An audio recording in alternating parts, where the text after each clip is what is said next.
बुद्धं वन्दामि धम्मं वन्दामि संघं वन्दामि अहं वन्दामि सर्वदा ओकाशावनामि भन्ते हरस्तेन कथं शब्दं अपराधं क्षमतु मे भन्ते शम्भो दूयम्पि ओकाशावनामि भन्ते हरस्तेन कथं शब्दं अपराधं क्षमतु मे भन्ते शम्भो ओकाशावनामि भन्ते हरस्तेन कथं शब्दं अपराधं क्षमतु मे भन्ते शम्भो ओकाशावनामि शरणेन सह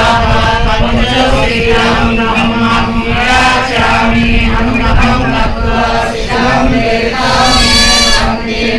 दूयम्पि शरणेन सह पञ्चशीलं धम्मं याचामि अनुमतं दत्त्वा शिरं वेदामि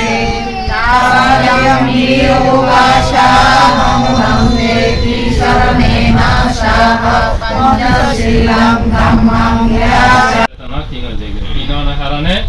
আত্ম শ্ৰদ্ধাবোধ ঘৰতে কি গৰম কৰিব দায়িত্ব নীতি জ্ঞানবোধ এইও কমি যায়গে যদি সঁচা কৰে পূৰ্ণিমা হতে অষ্টমী হতে অনেকে নজানে যদি আত্ম দেখি এই পূর্ণিমা অষ্টমী অমাবস্যার প্রতি যদি আমরা সচেতন থাকিলে শুধু 3 মাস নয় আড়া বছর লাগে বহু উপকার আছে কিরকম উপকার মানসিক উপকার আছে শারীরিক উপকার আছে উপসদ ইবাদত যাপন করতে হয়ে অষ্টাঙ্গ প্রশস্তির গ্রহণ করা শুধু বসবাসের সময় গ্রহণ করিব না যে কোনো সময় যদি অনেক ক্ষমজন কিংবা নজন সমস্যা নাই অনেক কর্মজীবনে যদি এরকম করে অনুসরিলে শারীরিক মানসিক বহুত উপকার আছে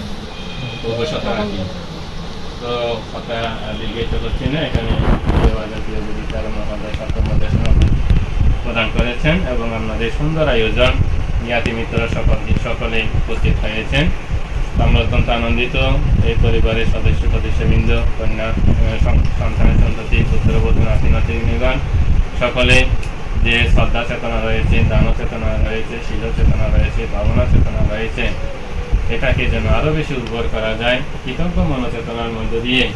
আমাদের পারিবারিক জীবন যেন আরো সুন্দর হয় এবং আমরা আজকে অত্যন্ত কৃতজ্ঞ করে স্মরণ করি আমাদের সেই রামচন্দ্র বড়ুয়া চন্দ্র তার